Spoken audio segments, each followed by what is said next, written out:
And I am extremely grateful to see Erik up here. You know, Erik probably wins the prize for the participant with speaking privileges, at least, who is connecting at the weirdest time, given where he is at. I'm sure he's going to tell us what time it is in Lubbock, Texas, where he is right now. Before we start with this panel on the spread and correction of political disinformation, I want to say that I owe, you know, another debt of gratitude to Erik because him and myself co-organized a virtual pre-conference at ICA this year at the International Communication Association annual conference, which, you know, as all conferences, was supposed to take place physically, and then COVID hit, and then it was moved entirely online. And Erik and I had organized this nice little pre-conference with, you know, probably 15, 20 participants. And at the beginning, we didn't know what to do. And then we thought, okay, let's just do it on Zoom, you know, as a free online event and see what happens. And Erik was really instrumental in figuring out a lot of logistical issues that I have shamelessly imported into this conference, like, you know, having Q&A sessions moderated by a chair with text using the chat. And a few other, you know, small details. And, you know, without having gone through that conference, that pre-conference, which had more than 300 participants from all around the world, I'm not sure I would have had it in me to even conceive of running the IJPP conference as a virtual conference. So I'm very grateful to Erik for that. Erik is also guest editing a special issue on visual political communication that is going to come out in January of 2021. But there are already a lot of articles available online that you can access through the journal website. Some of them are open access as well. So please be on the lookout for that as well. And, you know, similar to what we're going to do here, another little trick that I have stolen from our ICA pre-conference is that we published all the videos of the conference proceedings on YouTube.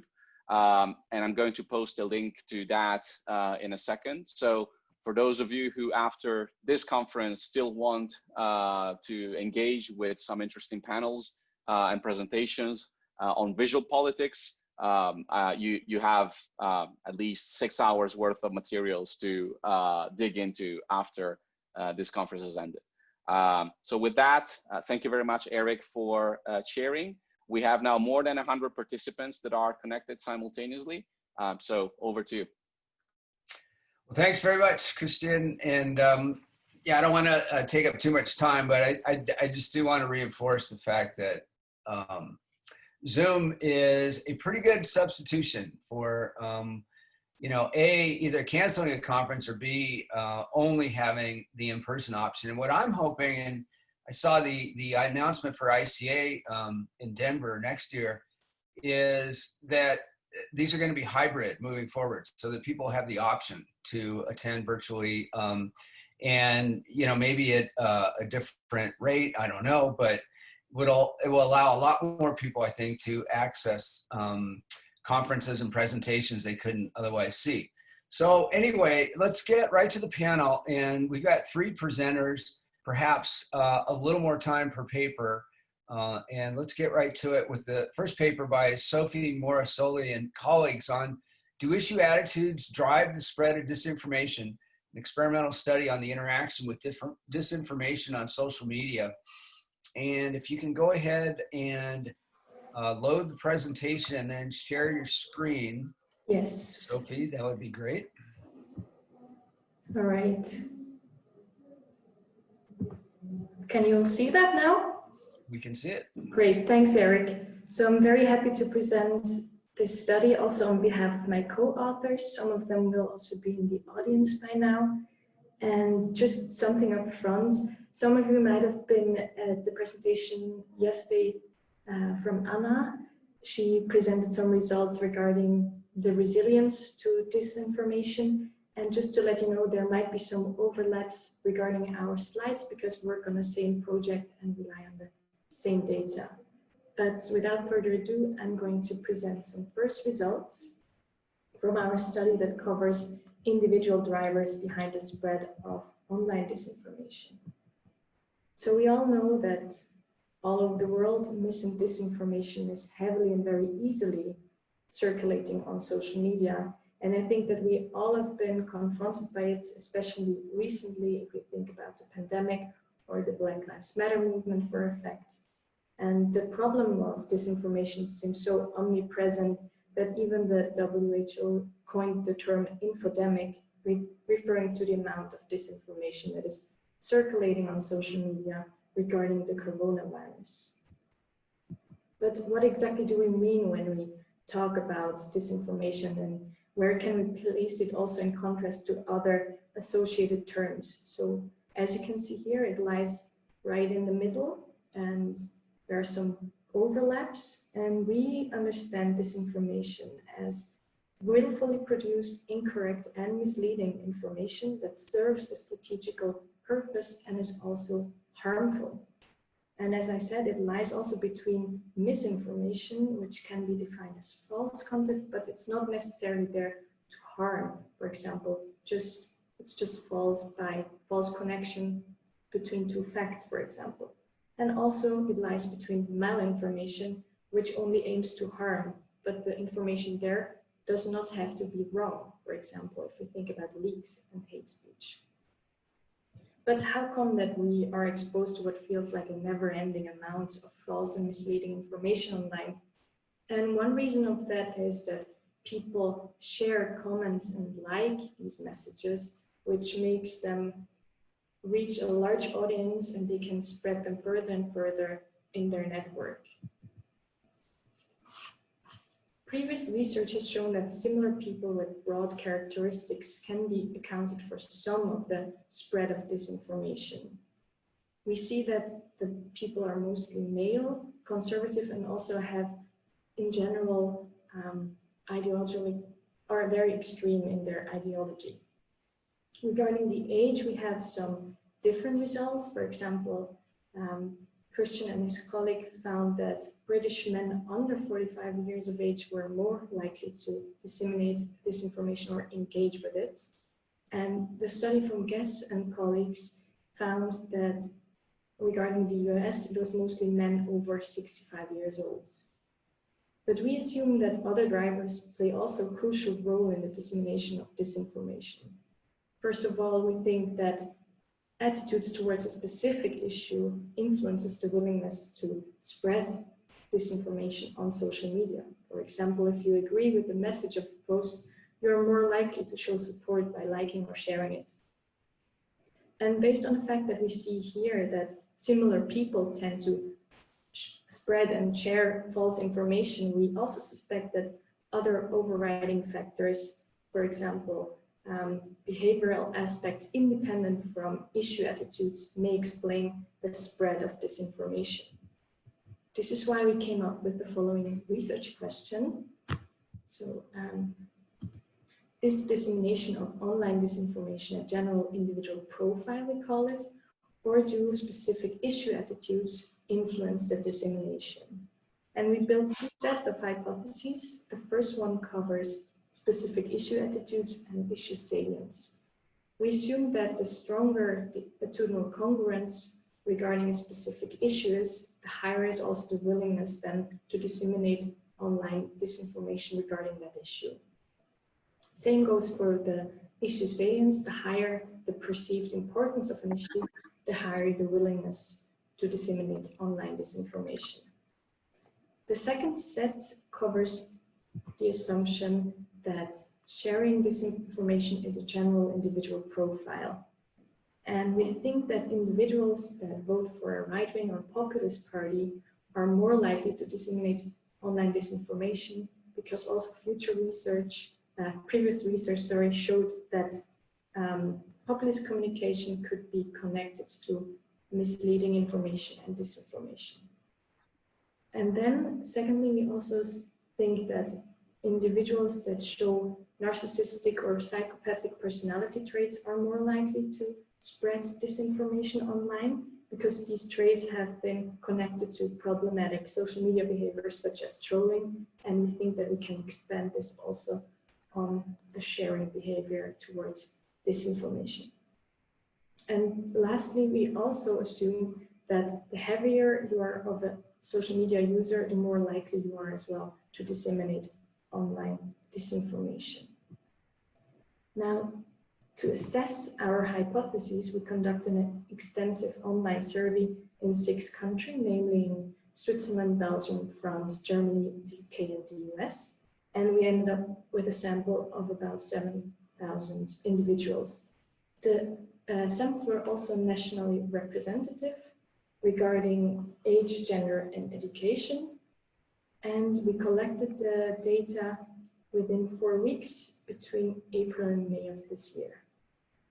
We measured the demographics, and also here it's called engagement. We measured the willingness to disseminate disinformation through reactions towards a manipulated social media post. We asked participants after they were exposed to the stimuli if they would like, share, or comment on these posts if they imagined they would appear on their feed.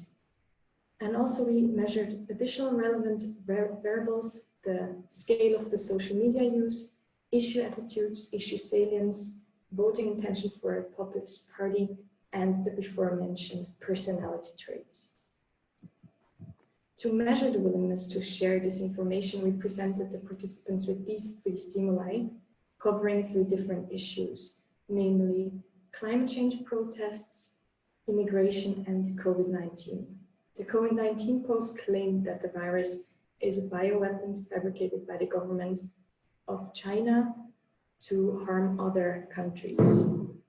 And then the second one claimed that green protesters after a recent climate change demonstration left their signs and garbage in public spaces. And the third one, regarding immigration, states that the news media is withholding crucial information about criminal immigrants. Now moving on to our results, we see that in total between 8 and 27% of all the participants indicated that they would interact with the stimuli. We also see a trend that French and US citizens were across issues always the most likely to share the misleading posts. And also we see in general, except for the climate change issue, that Swiss citizens were the least likely to engage with the misleading post. To test our hypotheses, we conducted regressions, and for each issue we had the engagement as our dependent variable, and we always controlled for age, gender, and education. The results for the climate change protest issue show that in Model 2, specific issue attitudes have a significant influence on the willingness to engage with the post. This supports our assumption that people share attitudinal congruent content, even though it might be false. This effect disappears when we add our variables concerning the general individual profile. All of the predictors have a significant positive influence, which therefore points towards the dissemination of disinformation being a general behavior. Moving on to the immigration issue, we see also that specific issue attitudes and issue salience explain variance, and it's positively and significant. Then again, this is in line with our first 2 hypotheses, stating that the higher the attitudinal congruence and the higher you feel the importance of an issue is, the higher the willingness of the dissemination of the post was. Additionally, again, are all other predictors that see the spread of disinformation as a general behavior, again, positively significant. Here, regarding COVID-19, we see almost identical results. Again, have specific issue attitudes a positive, significant influence on the engagement, but issue salience is in both models not significant, so it does not have an influence on how or if people would share the post. And then again, consistent with the other 2 issues, voting intention, narcissistic and psychopathic personality traits, and social media use all have a positive, significant impact again on the sharing behavior. This brings me already to our summary of the results. We could confirm the majority of our hypotheses. If the manipulated post was congruent with participants' pre-existing attitudes, they were more willing to engage with it. The second hypothesis could only partly be confirmed, since issue salience regarding the coronavirus had no influence on the sharing behavior. Voting intention for a populist party had also a positive impact on the way how participants reacted to the post, and people with high narcissistic and psychopathic personality traits were also always more likely to spread the post. Another essential predictor was the high social media use, and there we also saw the higher the social media use, the more willing were people to disseminate the disinforming post. Since we found so many similarities across issues, we see a first tendency towards spreading disinformation also being a general behavior that individuals show. Our study also bears some limitations, which of course are worth mentioning. The first one is that a precise measurement of attitudinal congruence is quite difficult. And then, as with all experiments, there is always a discrepancy between real life online environment and the experimental setting. For example, our source of the post we showed the participants was fabricated because we wanted, of course, to keep the conditions consistent in each country. We did not use existing news outlets, which of course could have influenced the willingness to share stimuli. And then the third limitation was that claims were portrayed in the stimuli appeal to the right-wing ideology. And future studies should explore if the common behavior goes beyond this political position, or if it is indeed just something people with a right-wing ideology do mostly. To sum up, our findings show that the dissemination of disinformation on the micro level can be explained by both specific attitudes towards the issue and through a general individual profile that includes, for example, personality traits. Meaning that people would share, like, and comment on these false and misleading messages, no matter the issue. Additionally, we observe a trend, first trend, that towards a profile of people that spread disinformation. They were mostly older, lower educated male, and showed a high use of social media, agreed mostly with the populist and extreme right-wing ideology, and showed darker personality traits that, for example, includes narcissism. And with that, I thank you so much for your attention, and I'm happy to answer some of your questions. Great, thanks for that. And there are some questions coming through on chat. So let's start with the first one. And what do you think the reasons are for why people on the right are more likely to share misinformation? Is it, does it have anything to do with the topics you tested, or do you think there's a more general tendency? Yes, no, so of course we have to, that's also something that future research should explore, also that the left-wing ideology, for example, because we specifically, as you saw in our stimuli, we talked to the people with right-wing ideologies, the topics and also the statements. So of course, I think we can't say it's just a specific thing right-wing people or with the ideology of right-wing do, but we of course here specifically found only evidence that right-wing ideology people do that. And then a follow-up, did you control for whether commenting on the misinformation was supportive? Sorry, what was that? Did you control for whether commenting on the misinformation was supportive? Not yet, but we had the option. We also had an open question in our survey where people could state why they and how they would comment on it. So this is something we have to further explore. Definitely. Great. Also, how did you define and measure some of your individual differences, like narcissistic and was it psychopathy personality? Yes. Peter, did you wanted to say something? Yeah, just one thing on the thing before, a good question. We left all people out who interacted with the post, but were willing to flag it as being false or something. So we defined interaction with the post in the direction of spreading and liking it, and not so much of going against it. Yes, thanks. So, and yes, regarding the measurements of psychopathy and narcissism, these are part of the dark triads, which is an already implemented scale, and we used these two traits, but of course we also should explore the third component, which is Machiavellism, but in this first version of the paper we only concentrated on these two. So we used these already well implemented scales for these items. Mm-hmm.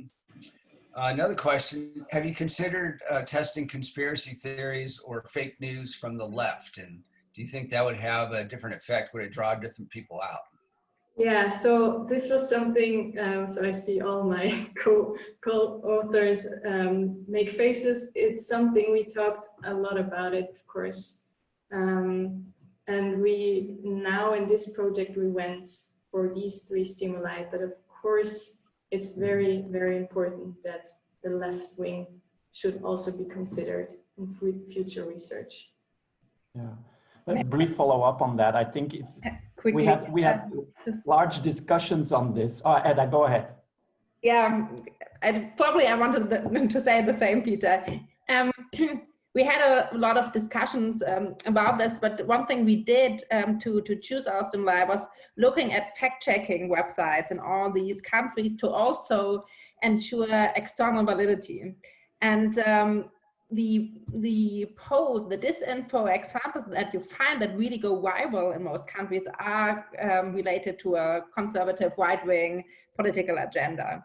And so you have both, of course. You want to ensure that that you test different types, and you also control for left-wing topics. But it seems like the things that go viral are rather related to a right-wing agenda. So yeah, but this is definitely something that has affect our results. Here's a few more questions. Would you expect different results if you had sampled in different countries?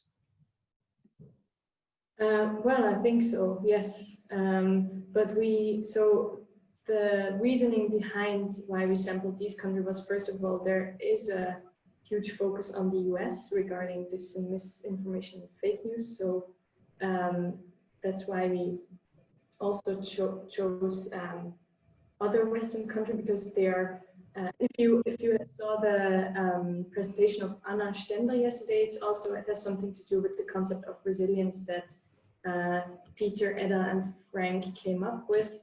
They maybe can talk a bit more why they specifically have chosen these countries, but on the spectrum and how they define resilience, they basically cover the whole spectrum, right? Well, and there were some other factors involved, of course, but yeah, I think this is definitely something we want to look into, also to identify other factors that might influence sharing behavior with regard to disinfo. And one thing we will do next is to test these or similar examples in Asian countries, but we would of course also be very interesting to look at Africa or South America and other countries and continents. Great. Well, thanks for that. Unfortunately, we're out of time for the first presentation, but here's the cool thing about being online and having the chat box is definitely go look at all the questions that haven't been Erik, addressed. sorry, we have 25 minutes for each presentation. By my watch, we still have a few minutes for this one. I don't know if you were operating under the 20-minute rule that we have. Oh, I was going with 25 minutes. Oh, okay. Then okay, fine. Yeah. But let's do one more question, because I have a question. And my question is, all of your predictors look significant. So how do you really sort this out? What's more important than others? It looked like social media use had the highest coefficient. Does that explain most of it? Does opportunity, just being online, and convenience explain most of it? Yeah, so of course this it does explain it most, but we also in our sample were only people that used social media already. So there were no non-social media users in there. So, but of course, I think it explains a lot of variance because you are just also always surrounded by different messages. But as a predictor, we should of course maybe take a bit more of other predictors into account that or control, for example, what they do mostly on social media. Erik, also to react to your point about social media use, I think what you see here, and we have additional questions about their motives, is you see that some people just share this for fun. So they don't think it's true that it's a bioweapon from China, but I think it's fun to share. So I think there's a broader attitude related to being a more heavy social media user, to liking stuff more, or sharing it more often. That plays a role here. Yeah, I actually definitely need to explore them more, what they do on social media, not just how often they use it, right? Yeah, in other work, I've seen some significance from some of the uses and gratifications measures. So it seems something you can potentially throw in too. So anyway, yeah, just to go back on the timeline as we move on to the next paper, go back to what would be 11 a.m. British time, be 5 a.m. Texas time. I just had to throw that in. And be sure to answer everybody's questions. And this is the really fun thing, because sometimes the chat elaboration can be more detailed than the verbal elaboration. So definitely do that. And thanks very much for a very interesting presentation. I really appreciate the comparative aspect of this in the multi-country dimension.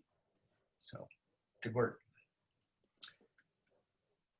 Okay, let's move on to the second paper by Nikki Sue and colleagues at Cardiff, and it's on countering disinformation by fact-checking journalism, an analysis of news input and editorial judgments during the 2019 UK general election campaign.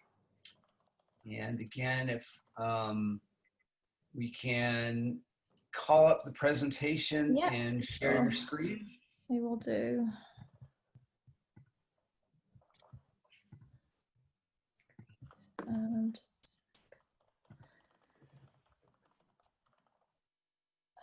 Okay. All good? Yep. Great. Good morning, everybody. Thank you so much for having me. I'm presenting a paper on behalf of my colleagues at Cardiff. And this is actually part of a bigger project on countering disinformation. So this a working paper that we'll really appreciate any feedback on. So social media platforms and other internet technologies have made it increasingly easier and common for false and misleading claims about politics and public affairs to circulate in the media and amongst public discourse. So for instance, like during the coronavirus pandemic, false information spread widely on social media, particularly in private platforms such as WhatsApp. So in response to disinformation and the widespread availability of information, journalists and broadcasters have not only drawn on external fact-checking organizations, but they've actually adopted fact-checking as part of their routine news services. This adoption has also been viewed as particularly helpful and useful during elections. Fact-checking statements made by candidates during election campaigns have become a cornerstone of the 21st century election, particularly in the US. And this growth in fact-checking has actually been also reflected in academic scholarship, where there is a significant amount of attention devoted to researching the effects of misperceptions and fact-checking on audiences. There's also a considerable area of scholarship focusing on fact-checking as a profession and circling the methodology that they use, how the claims are being selected, and how they're being evaluated. So there are 2 points worthy of inquiry, which develop our research question and exploratory case study. So first is that based on what we saw in the academic scholarship previously, the role of fact-checking during elections in addressing disinformation as viewed by practitioners is beyond the US is lacking. So an extensive literature overview that was carried out by Niemann and Rapelli in 2019 found that 77% of studies on fact-checking, which was by April 2018 at that point of research, were all on the US. Secondly, there are currently no studies to our knowledge that evaluate fact-checking editorial perspectives and outputs of what's being produced by fact-checkers. So that question still remains about how these practices and perspectives actually work together. So we've selected the UK as our case study. Briefly, fact-checking in the UK is quite unique. It's embedded within and operated by legacy media. They're generally adopted during election campaigns in a bid to address and counter the spread of mis and disinformation during campaigning. BBC Reality Check, Channel 4 Fact Check, and Independent Fact Checker Full Fact represent the main fact checkers in the UK. The fact checking services of BBC and Channel 4 can be ascribed to 2 different models of public service broadcasting. So the first is the BBC as a wholesale public service broadcaster and Channel 4 as a commercially funded public service broadcaster, whereas Full Fact is completely independent. So scholarship on fact-checking during elections in the UK still remains fairly limited, apart from work by Birks. In this paper, we actually extend on Birks's analytical framework to include variables that coded the sources that are being used in each fact-check, how it contributes to the article's argument and its verdict. And secondly, we then situate our findings from this content analysis within data from our practitioner interviews. So we carried out semi-structured interviews with 9 senior editors, journalists, and fact-checkers from 4 different British news broadcasters and their fact-checking services, if any, particularly those who actually worked during the general election in 2019. This included BBC, BBC Reality Check, Channel 4 Fact Check, Sky News, Channel 5.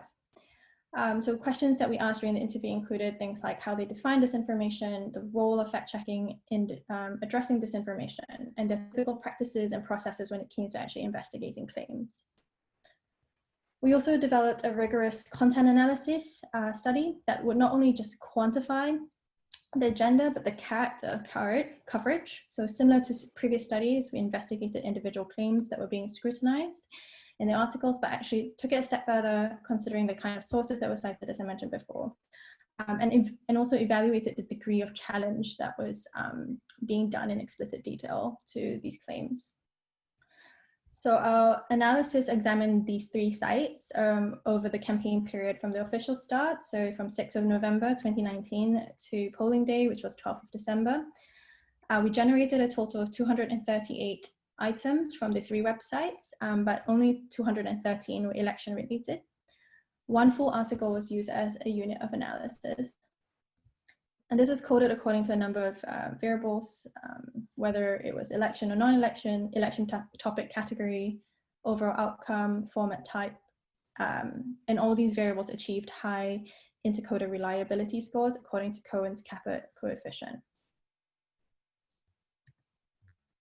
So on to the findings. Through our interview sample, we sought to understand how British journalists and fact-checkers viewed their significance and efficacy in relation to disinformation during the campaign. And we found that broadcast journalists held a fairly consistent definition of disinformation when asked to define it, broadly interpreting it as the intentional circulation of false information to the public in order to mislead them, specifically with a political agenda or angle.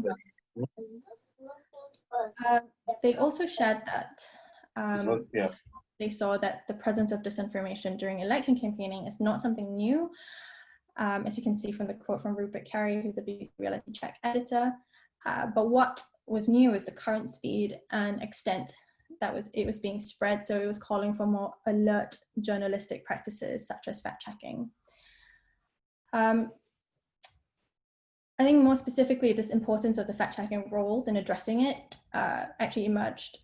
And although there's no intent in publishing false information, they also, the journalists that were being interviewed actually, felt that they had to be really careful in ensuring what was being published and how it was being presented, because they recognized their role as being, as contributing to the information environment. So it meant that actually having to report as accurately as possible, such as the quote from Sky, Isla, who's a producer on Sky News,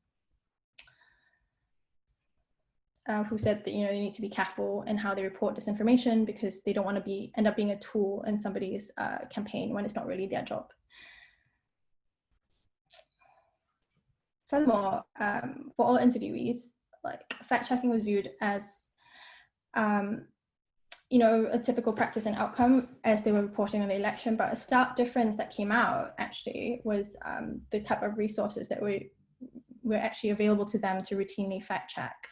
And this disparity contributes to how many or how few claims each fact-checking team can investigate, and as a result, the number of articles that were being published.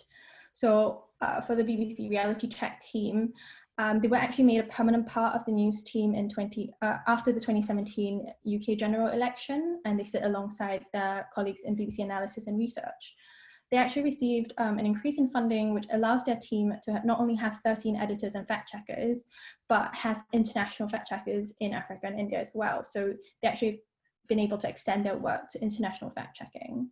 Whereas in contrast, Channel 4's fact check team only consists of 2 people, with editor and another researcher, and all responsibility from researching, picking the claims, and actually writing up the articles actually falls to the 2 of them, even during elections.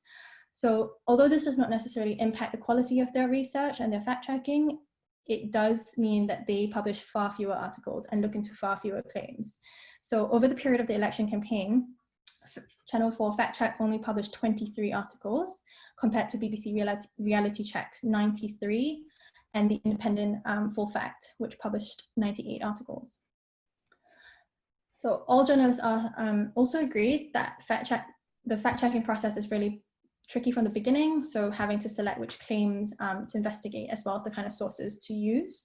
So overall, we found a wide range of topics. You can see here, covered by the 3 organizations. The top 3 topics being fact-checked are manifesto pledges at 17%, health and NHS related about 13%, and Brexit and EU related claims about 11.4%. A lot of them, I guess, also stemmed from the manifesto pledges, and as like Carrie explains, within a manifesto there's so many aspects that are being discussed that you can actually look very deeply into them, and there'll be many claims to look into. It also expressed that transparency about which sources that were being used and where they were gathered from was a priority when it came to publishing their articles and addressing these claims. Both BBC Reality Check and Channel 4 Fact Check pointed out that for them, in terms of their practice, it was incredibly important to make sure that all their sources were hyperlinked on their article as they address specific points in their investigation. Across all these 3 sites, we also found an overwhelming reliance on data from government departments or statutory agencies, such as the Office of National Statistics.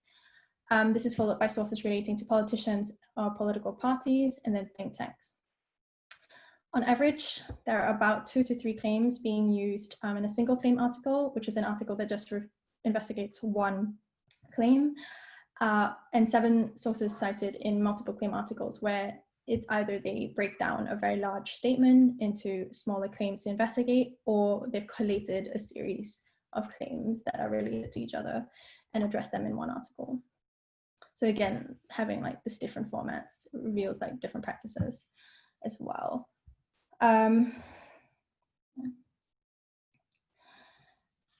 So after evaluating the claims using supporting sources, each article often reviews an outcome on whether the claim has elements of truth in it. Interpretation surrounding statements and opinions can be tricky for fact checkers, as they've revealed in their interview, especially when it comes to evaluating something that's supposed to be truthful, which actually then subsequently affects the clarity of an article's verdict. So on this graph, we can see that examining articles classified as fact-checking and analysis over BBC Reality Check, Fact Check, and Full Fact, we found that over 2/3 of the articles that they published clearly challenged existing claims.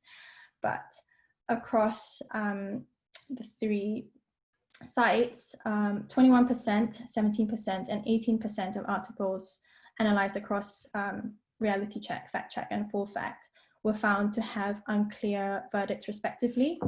These were articles that did not have any sort of explicit outcome after investigation into the claim. Articles which did not have any clear links to any kind of sources that were being used to back up these claims also were seen as being unclear.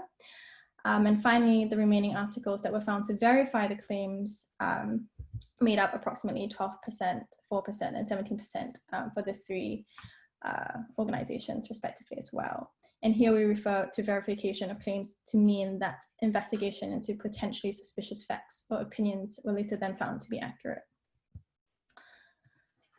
So kind of tying all this together and thinking about it, we found that although similar perspectives were shared across the fact checkers and the journalists in the interviews, we noticed some differences in how they actually were carried out in practice. So for instance, we uncovered evidence of how the choice of claims to be fact checked are impacted not just by editorial judgment, but resources that were held. We also found that claims investigated by fact checkers by media organizations such as BBC and Channel 4 were generally aligned with the political agenda. And this does concur with Bucy's findings from last year. However, one of the things that stood out was that we noticed that Full Fact, which is the only independent fact-checking organization in the UK, looked at claims that were outside of the party political agenda. So some of them included the falsification of media stories, one of them being this young boy who was in a hospital and was found on the floor, and that picture of him on the floor was spread on Facebook and Twitter. So by ignoring any suspicious claims made on social media, BBC and Channel 4 actually reproduced elite political discourse and party agendas, even if it is to challenge them. Furthermore, fact-checking journalism, as you can see, is viewed as incredibly crucial and important, but there's also some hints of reluctance when it comes to over-challenging political claims and assertions. Some of the concerns that were revealed to us during the interviews were that they didn't want to, for example, address them when they were a political guest on a media appearance because they didn't want to, for example, dissuade them from coming in the future. And although editorial decisions were part of the decision-making process to impact the kind of claims that were being investigated, they sometimes were other reasons that might result in these fact-checking results not actually being integrated into mainstream reporting, which was just a lack of time. So some of the broadcasters and anchors just didn't have the time to look at the same reports to talk about it on live news. So significantly, I think our findings reinforces the call for an importance of the development of a code of best practice or conduct to be developed for fact-checking. But we also suggest that further integration between the internal news reporting practices and fact-checking can actually work together as a tool for further accountability, accurate news reporting, and restoration of public trust in journalism. Thank you so much for your time. And if you want to find out more about our research, you can go to our website because this is part of a larger study. Thank you. Great, thanks for that. And we do have a few minutes for questions. And one of them is an observation that fact-checking is expensive and time-consuming. So how do you see this in the context of sustainability of the media business model, particularly when so many are struggling financially? Yeah, that's a very good question. I think that's part of why our suggestion on integration with existing practices that are being done allows for that streamlining.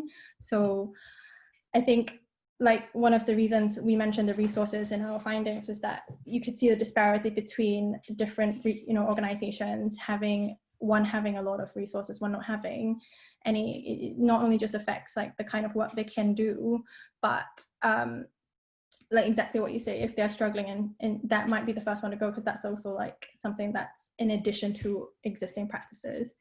So I would definitely think that I don't really know the answer to being sustainable, but I do think that streamlining what existing practices is being done in terms of typical mainstream internal news reporting and research with fact-checking practices might be one of them. A question I have kind of arising from your presentation, maybe a little bit broader, is, you know, we have this area now of fact checking, and we kind of just almost take it for granted at this point that fact checking is necessary. But how, you know, reflect on that a little bit. What does it mean normatively for a political system to basically need fact checking because the environment now is so polluted with non-facts? That's quite a broad question. I'll attempt to unpack that. Oh, and Stephen's here if Stephen wants to help. Yeah, dish it.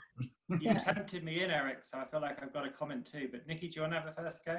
A first stab at it. I think that one of the things I raised up earlier when I was talking to Stephen about this before was, why does fact checking have to be something separate for something like journalism, when actually it felt like part of their job? And I think it's just that it's exactly what you said, is this pollution of information that's out there. That's, I think it's hard to, I think, be able to do both reporting on what's happening whilst also keeping an eye out for any potential things that are bubbling under, which is something that one of the interviewees actually mentioned to us. Is one of their roles is not just to follow what's actually being reported on the political agenda and things like that, but actually to keep an eye out for what might be questionable. And that's why I think they feel like their role is incredibly important. It's that additional watchdog role I think they felt like they have in terms of adding to that. But yeah, Stephen, if you want to. Yeah, I would also add as well, I think, Erik, you're coming from the US, where I think it's fair to say that it's way more polluted in the US than it is in the UK. And we're looking at public service broadcasters. They are impartial broadcasters. Generally speaking, there's still a majority of people that want impartial journalism in the UK. So I think that kind of fact-checking, if it's done responsibly, there's still a need for it. There's still a public thirst for it. So I suppose just in this paper and other papers that we're developing, particularly during the pandemic, I think there has been a greater thirst for more accurate reporting and challenging some of these dubious comments in ways that are different, I think, to the US in debates about Trump and whether it perpetuates. I think in the UK, and maybe there's others that might disagree with this, I think there's still a sense that they trust journalism, they trust broadcast journalism, and they see it very differently to other types of media, whether it be tabloid media, online media, social media, and so on. So I think that thirst is still there. So normatively, it's important to the public, which makes it important to study. Yeah. And also, actually, just one other point to go back to the previous question that was about the kind of economic sustainability to it. I mean, if you look at Full Fact Channel 4, it didn't, when we get into the data on that, there weren't that many articles they produced because they don't have the resources, 2 people. Reality Check have a huge amount of resource. And whenever the BBC are under attack, and they were during the election, you always get the director of news pointing towards Reality Check. They use that as their kind of high mark of journalism. This is quality journalism. This is why we need a license fee. And I think over the last decade or so, it's become increasingly important for the BBC's identity too. Great, thanks for that. A related question, I'm gonna tie 2 questions into one, but can you say anything about the fact-checking backlash? Some people seeing it as a form of censorship, maybe informal state censorship, or drowning out other perspectives. In relation to that, I wonder if you could comment also on how politeness or kind of that, professional norm might get in the way of fact checking, particularly for in-person interviews. I see that as very problematic, that, a sensitive, dominant personality can go on and just manipulate the entire situation through their nonverbals by indicating that they're really displeased by that question. Shall I take a first stab at that? Yeah, I didn't quite grasp it, so I'll let you go first and develop. Yeah, So about the backlash, I think I would say I'm surprised. I would say that maybe that backlash is probably about why. Part of it came from, part of this that, you know, what I'm thinking about actually is how some of the people in the interviews, like during the interviews when we asked about why they thought it was important and things like that, they didn't really necessarily saw it as backlash, but one of the things that they mentioned was they felt like this thirst for wanting fact-checking was precisely because they felt like it held existing journalism accountable to make sure that everything that was being published was as accurate as possible. And I don't think that necessarily it is drowning out other perspectives, because again, as you can see, there is a reason why some of these verdicts were unclear, some of these things that were not necessarily like, this is a fact, because they do give you space. They understood that some of the things that were being investigated were perspectives and opinions, that statements that might not necessarily be so easy to debunk, because it's not just a fact, it's actually trying to understand what these statements might mean. It's, if anything, I think it's offering an another opinion on how that might be perceived as and how you could break it down. For instance, like for Channel 4 Fact Check, they view their role as something as bridging the news with like a very informed audience who wants to know a little bit more about what is being said.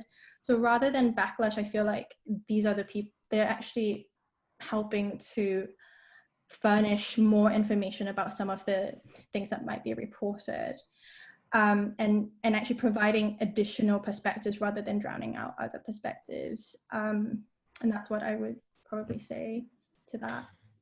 Yeah, just add to that too. I think there was also a bit of a recognition too that political parties knew that fact-checking was going to become more prominent as part of the news agenda. And I think that what they sometimes were doing is making really grand claims so that they'd become investigated by teams like Reality Check.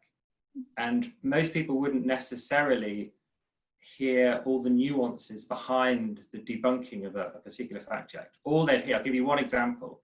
When the Labour Party released their manifesto, the Conservative right-wing party said, you know, it's going to cost £1 trillion to do it. And so, you know, you get headlines like debunking, it won't cost £1 trillion. And I think strategically, the Conservative Party think, well, most of the public will probably just hear £1 trillion.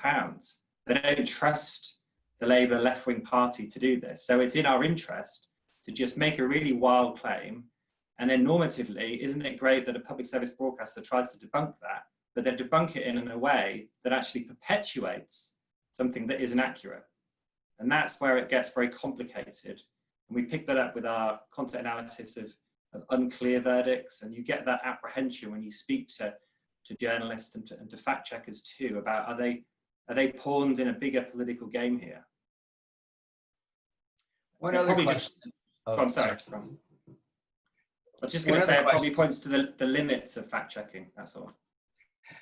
Right, yeah, related to that, is to what extent is fact-checking seen as kind of a new layer of journalism, because it's always been kind of a part of journalism, and yet now it's talked about as something distinct? Do you want me to have a go, or do you want to have a go, Nikki? I think you should take that. Okay, no, of course. I mean, I think whenever you begin, literature reviews, discussions about fact-checking, you always make the point that fact-checking is part of journalism and always has been part of journalism. But I think, there's certainly in the UK, in the last decade or so, there's more, features, formats where they take a particular claim in isolation, a quote from a politician, and then they start to debunk that.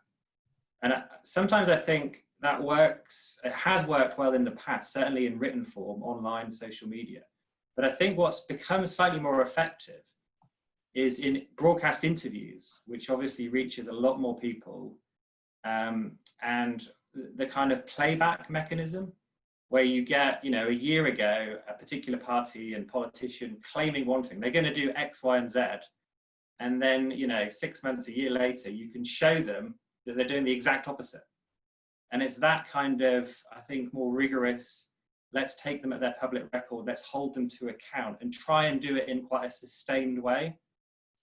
I think is perhaps where there's a bit of a shift, basically in recognition of political misinformation or disinformation, even that politicians just aren't telling the truth. You know, politicians have always lied, we know that, or they've extended the truth, or however you define it. But I think more recently they've become much more strategic and cynical, and journalists have to do something to counter that.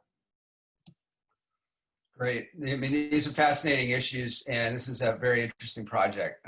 Definitely, like this work and encourage you to think broadly about it, which you obviously are. We're out of time, so let's move on to the next presentation, but thanks for that. And be sure to look at the chat box. There's a lot more questions to follow up with. Terrific. So let's move on to the third presentation now. I'm not sure how to pronounce this. Simge, Andy, and Richard Fletcher on exposure to low quality news on WhatsApp, a study of 6 countries. And if you could share your screen and call up the PowerPoint, that would be great. I think you can do that. Yes.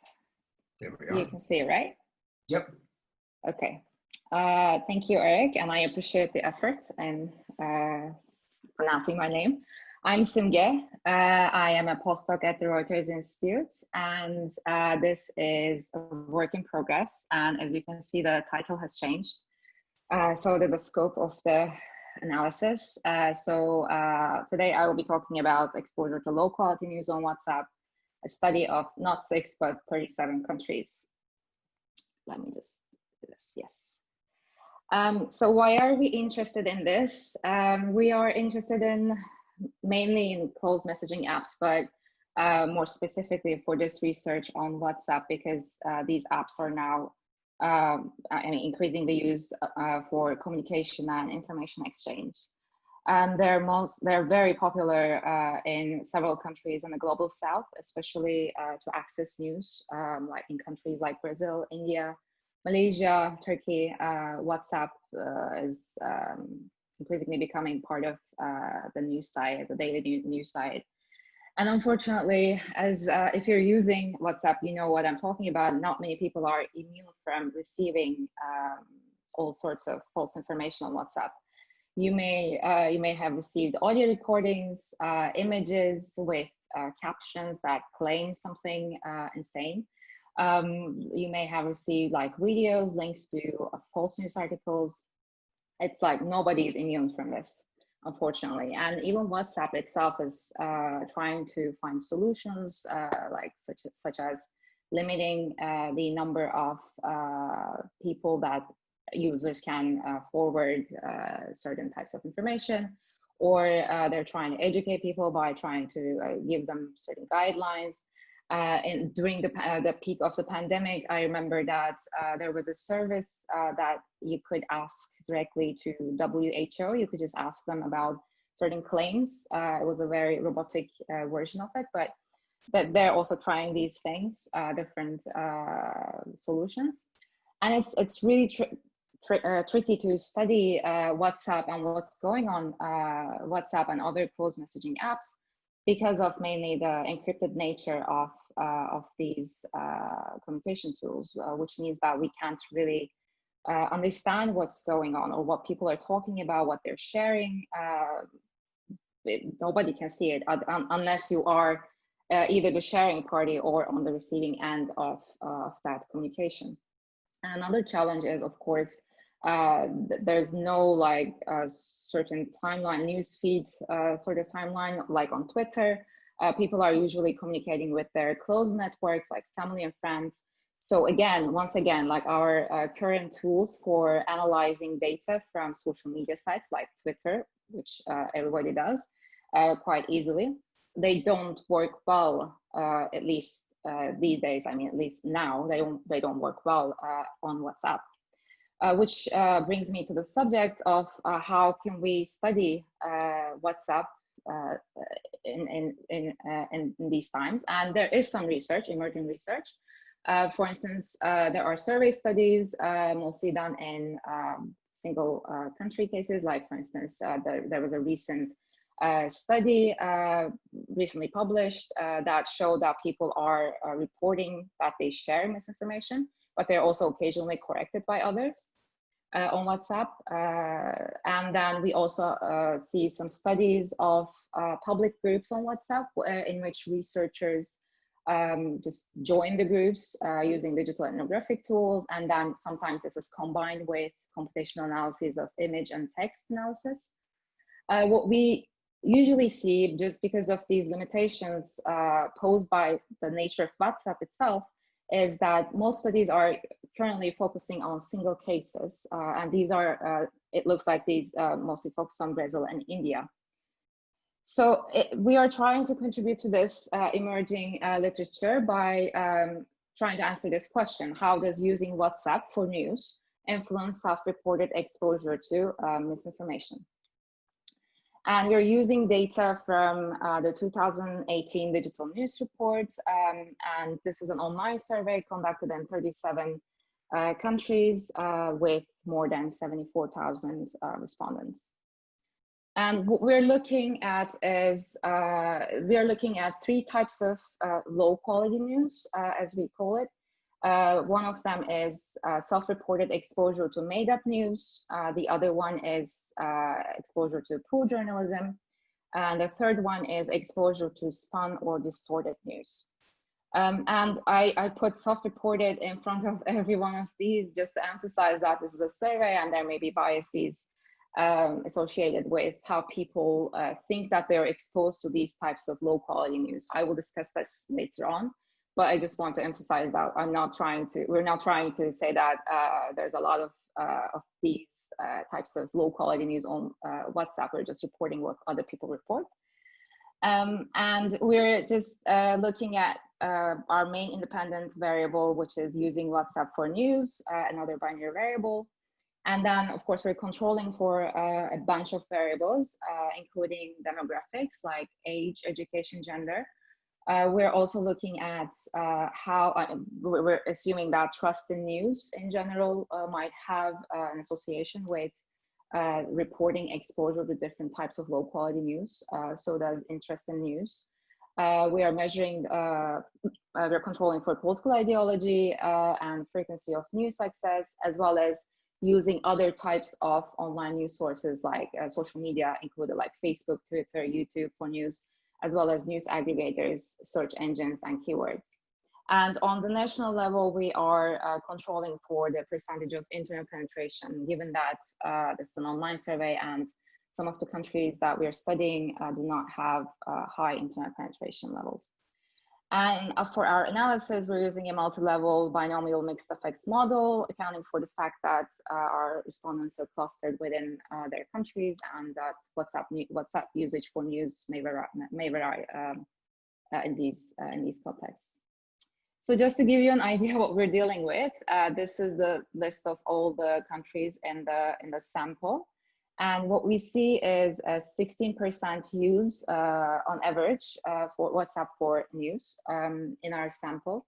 Of course, this is higher for some countries, for instance, Malaysia, Brazil, Singapore, Argentina, Chile, and this should be expected as almost around 3 times more than the average. And as for our dependent variables, self-reported exposure to made-up news is around only 26% in the sample. So only 26% in our sample reports that they saw made-up news in the last week when they were surveyed. Then we have 42% saying that they saw poor journalism in the last week. And then the base level for spun or distorted news is 39%. So the results, we're looking at, first of all, the relationship between using WhatsApp for news and self-reported exposure on made-up news. And what we find is those who report using WhatsApp for news, they're more likely to report being exposed to made-up news across all markets. And for poor journalism, we do not find any statistically significant results here. So we can't really say that using WhatsApp for news is associated with the likelihood of reporting being exposed to poor journalism. And then finally, when we look at spun or distorted news, we find that using WhatsApp for news is positively associated with the likelihood of saying that I saw spun or distorted news last week. And then we look at whether or not there are any differences between the predicted proportion in each market that saw different types of low quality news in the last week. And this is based on their WhatsApp usage. What we see is respondents in Malaysia, USA, Czech Republic, and Hungary are among the countries with the respondents most likely to report being exposed to made-up news, according to our current model. And next, when we look at the different differences between countries in terms of poor journalism, we find that respondents in Sweden, Chile, Romania, Croatia, and Finland are most likely to report being exposed to poor journalism, according to, again, our model. And finally, when we look at spun and distorted news, we find that respondents in Argentina, Croatia, Czech Republic, Hungary, and USA are the top 5 are the countries that are the respondents are most likely to report being exposed to spun or distorted news.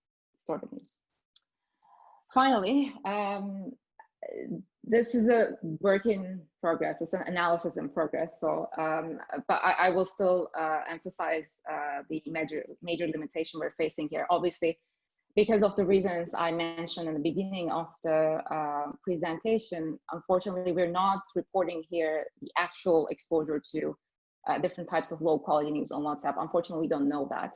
What we know here with our data is only self-reported exposure. And that has its advantages and disadvantages. I mean, but that's the best option for studying what's going on in WhatsApp right now for us. And for our results, we find a positive and statistically significant association between using WhatsApp for news and self-reported exposure to 2 types of low quality news. One is the completely made up stories that are created for commercial reasons, and then spun or distorted news. We find no statistically significant relationship between using WhatsApp for news and self-reported exposure to poor journalism. Finally, we do observe some differences between countries in terms of our outcomes. But as I said, this is a work in progress, and we really should run further tests to figure out what's going on and how can we explain this better. And what we're planning to do in the upcoming months is we want to incorporate some variables like interpersonal trust, using word value survey, for instance. Maybe it might be because in countries where there is high or low level trust, people might be more reliant on getting their news from WhatsApp, vice versa. And we're also thinking of other variables to include. For instance, one option is political homogeneity. And also, like, we would love to hear what you might have as a recommendation for any other tests, any further tests to better understand the self-reported exposure to low quality news on WhatsApp. That said, I will stop here, and thank you. Great, thanks for that. We do have some questions, so let's dive right into those. So one, just a kind of a definitional question. So using WhatsApp for news, would that mean joining WhatsApp news groups or sharing or discussing news with contacts? No, it's just like, it's a general question to understand whether people access news on the following or use the following tools. And then if they choose WhatsApp, then we say they use WhatsApp for news. Mm-hmm. Internationally, is there any consideration now in some countries, for instance, Malaysia, for penalties for forwarding what's considered to be fake news? I'm sorry, I couldn't hear the first part of the question. Oh, so internationally, in some of your countries in the sample, is there any consideration for kind of adjusting for the fact that there can be penalties, financial or otherwise, for forwarding fake news now on some platforms like WhatsApp? Unfortunately, we have no way of measuring that with our current data, but that's certainly that would be an interesting way to, yeah.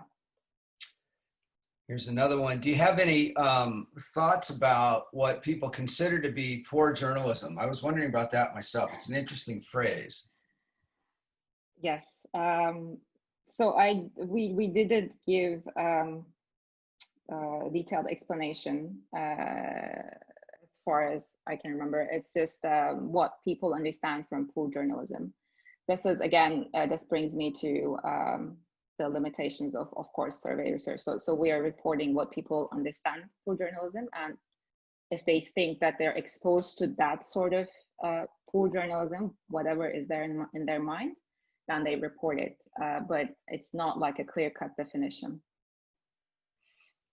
Another question, by focusing on news, do you think you might be missing some important information that circulates on WhatsApp? For example, from friends, family sharing fabricated personal stories from sources that are just out of the blue?